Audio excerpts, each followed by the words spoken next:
Welcome to Baba academy online education digital class. હું ગૌરવ મકવાણા. બાબા એકેડમીના online digital platform પર આપ સર્વે વિદ્યાર્થી મિત્રોનું હાર્દિક સ્વાગત કરું છું. તો આપણે ભણી રહ્યા છે ધોરણ 9, વિષય છે સામાજિક વિજ્ઞાન, જેનું ચેપ્ટર નંબર 1 છે ભારતમાં બ્રિટિશ સત્તાનો ઉદય. ભારતમાં બ્રિટિશ સત્તાનો ઉદય, જેમાં ભાગ 1 થી 3 ભણેલા છીએ આપણે, અને ચોથો ભાગ જોવાનો છે. બરાબર, આ બધું ભણી ગયા. પોર્ટુગીઝનું આગમન ક્યાંથી આવ્યા હતા, બરાબર, એ બધું ભણી ગયા. પ્લાસીનું યુદ્ધ ભણ્યા, બક્સરનું યુદ્ધ ભણ્યા, અને હવે આગળ આવે છે 3 ભાગ ભણી ગયા, અને આજે ચોથો ભાગ કંપની શાસનનો વિકાસ. ક્યાં પહોંચ્યા? કંપની શાસનનો વિકાસ. કંપની શાસનનો વિકાસમાં શું છે જોઈએ કે અંગ્રેજ સરકારે નિયામક ધારો પસાર કર્યો. કઈ સાલમાં? તો કે 1773ની સાલમાં. જે કાયદા પ્રમાણે બંગાળના ગવર્નર જનરલ બનાવી કંપનીના વ્યાપારી અને રાજકીય હિતો તથા પ્રવૃત્તિઓને તેના અંકુશ નીચે મૂક્યા. બરાબર, એને કેવો ધારો પસાર કર્યો કે શું કર્યું? ગવર્નર જનરલ બનાવ્યો, અને જે કંપનીનો વ્યાપારી અને રાજકીય હિતોની જે કંઈ પ્રવૃત્તિઓ હતી એ બધી પોતાના અંકુશ એટલે કે પોતાના અંડરમાં લઈ લીધી, અને તેના નીચે મુંબઈ મદ્રાસના ગવર્નર અને તેને કાઉન્સિલને મૂકવામાં આવ્યું. આ રીતે વોરન હેસ્ટિંગ ભારતનો પ્રથમ ગવર્નર જનરલ બન્યો. ખાલી જગ્યામાં પ્રશ્ન પૂછાય 1 માર્કમાં કે ભારતનો પ્રથમ ગવર્નર જનરલ ખાલી જગ્યા છે તો નામ આવે વોરન હેસ્ટિંગ. વોરન હેસ્ટિંગ ભારતનો પ્રથમ ગવર્નર જનરલ ખાલી જગ્યા હતો. કોણ? તો કે વોરન હેસ્ટિંગ. આ નામ તમારે યાદ રાખવાનું. આ દેખાય વોરન હેસ્ટિંગ છે. General Warren Hastings, governor general Warren Hastings. ચાલો, પ્રથમ મરાઠા વિગ્રહ અને મૈસૂરના હૈદર અલી સાથે દ્વિતીય વિગ્રહ થયો હતો. પ્રથમ મરાઠા વિગ્રહ અને મૈસૂરનો શું નામ આપ્યું? હૈદર અલી સાથે બીજો મૈસૂર વિગ્રહ થયો હતો, અને આ બંને સત્તાઓને એક સાથે સામનો કરતા ઈસ્ટ ઇન્ડિયા કંપનીને મુશ્કેલી વધી ગઈ. પછી શું થયું? તો કે વોરન હેસ્ટિંગ બાદ ગવર્નર જનરલ તરીકે કોર્નવોલિસ આવ્યા. બરાબર, પ્રથમ ગવર્નર જનરલ કોણ હતા? તો કે વોરન હેસ્ટિંગ. બીજા ગવર્નર જનરલ કોણ આવ્યા? તો કે કોર્નવોલિસ. બીજા ગવર્નર જનરલ. તેના સમયમાં શું થયું? કે મૈસૂરના વાઘ તરીકે જાણીતા ટીપુ સુલતાન સાથે ત્રીજો મૈસૂર વિગ્રહ થયો. પ્રથમ મૈસૂર વિગ્રહ મરાઠા વિગ્રહ, બીજો દ્વિતીય કોની સાથે? તો કે હૈદર અલી, મૈસૂરનો હૈદર અલી, અને ત્રીજો આવ્યો કોની સાથે? ટીપુ સુલતાન સાથે. મૈસૂર વિગ્રહ, ત્રીજું યુદ્ધ કોની સાથે થયું? ટીપુ સુલતાન સાથે. જેમાં ટીપુ સુલતાનને હરાવવા કંપનીએ, ટીપુ સુલતાન એક મજબૂત શક્તિશાળી રાજકીય રાજા હતો. એને શું કર્યું? તો કે ટીપુ સુલતાનને હરાવવા કંપનીએ શું કર્યું? તો કે મરાઠા અને નિઝામની મદદ લીધી. બરાબર, તો કે એ વખતમાં મરાઠા અને નિઝામ, બરાબર, આ બધાને કંપનીએ લઈ લીધા હતા એમના અંડરમાં. ત્રણેયની સંયુક્ત સેના સામે ટીપુ સુલતાનની પછી હાર થઈ. બરાબર, ટીપુ સુલતાનની હાર થઈ. એની સામે કોણ કોણ લડ્યા હતા? તો કે મરાઠા, નિઝામ અને અંગ્રેજો. બરાબર, આ બધા સાથે ત્રણેયની સેના સામે ટીપુ સુલતાન પછી છેવટે હારી ગયા, અને તેની સંધિ કરવામાં ફરજ પડી. બરાબર, સંધિ કરવા માટે ફરજ પાડવામાં આવી. જોઈએ આગળ. કોર્નવોલિસ બાદ સર જ્હોન શોર ગવર્નર જનરલ બન્યા. કોણ બન્યું? ત્રીજો ગવર્નર જનરલ સર જ્હોન શોર. સર જ્હોન શોર ગવર્નર જનરલ બન્યા. તેણે અપનાવેલી તટસ્થતાની નીતિના કારણે ઈસ્ટ ઇન્ડિયા કંપનીની પ્રતિષ્ઠા એક બાજુ ઘટી તો બીજી બાજુ મરાઠાઓ વધુ શક્તિશાળી બન્યા. બરાબર, એની નીતિ કેવી હતી? એકદમ તટસ્થ. બરાબર, એને લીધે જે ઈસ્ટ ઇન્ડિયા કંપનીની પ્રતિષ્ઠા હતી એ કેવી ભાઈ? ઘટી ગઈ, અને એક બાજુ જે મરાઠા સરકાર હતી મરાઠા એ કેવી બની? શક્તિશાળી બની. આથી જ્હોન શોર પછી આવેલા ગવર્નર જનરલ વેલેસ્લીએ શું કર્યું? માથે કંપનીને ભારતમાં સર્વોપરી બનાવવાની જવાબદારી આપી.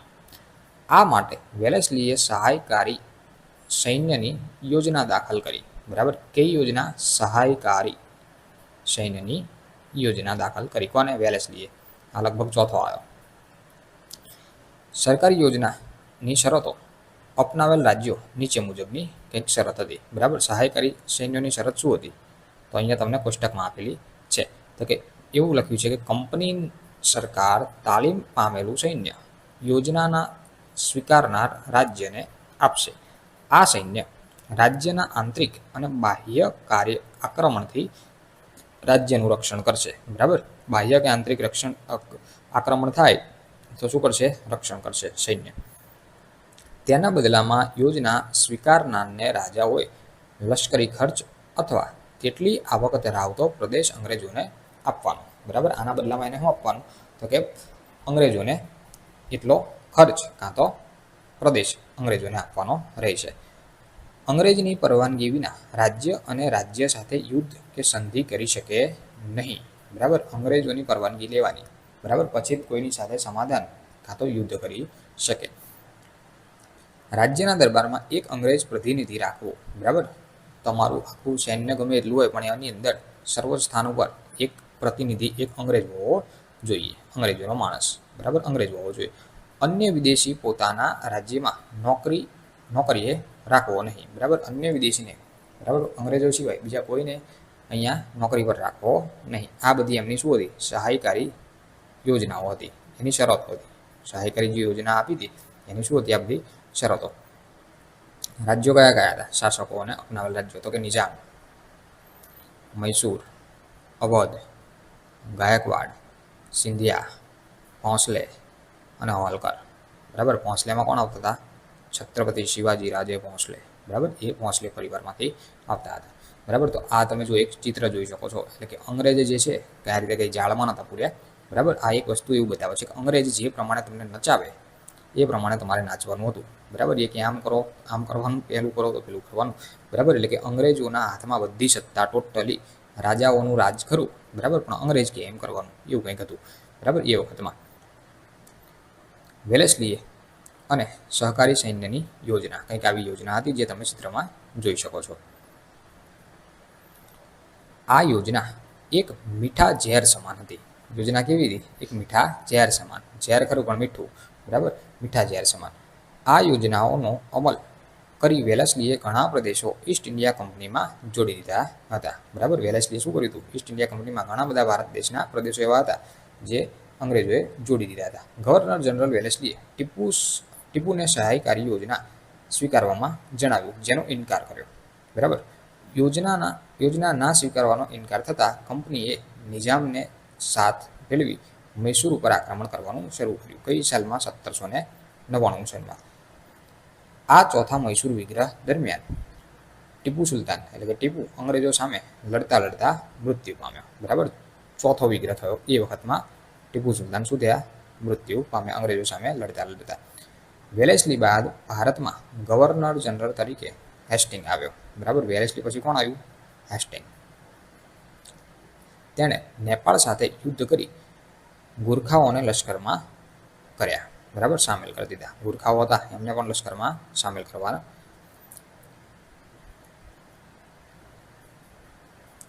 પિંડારાઓ સાથે યુદ્ધ કરી તેમને પણ અંકુશમાં લીધા અને ત્રીજો મરાઠા વિગ્રહ કરી કંપનીની સર્વોપરી સત્તા સ્થપાઈ. કોઈ કંપની? East India company.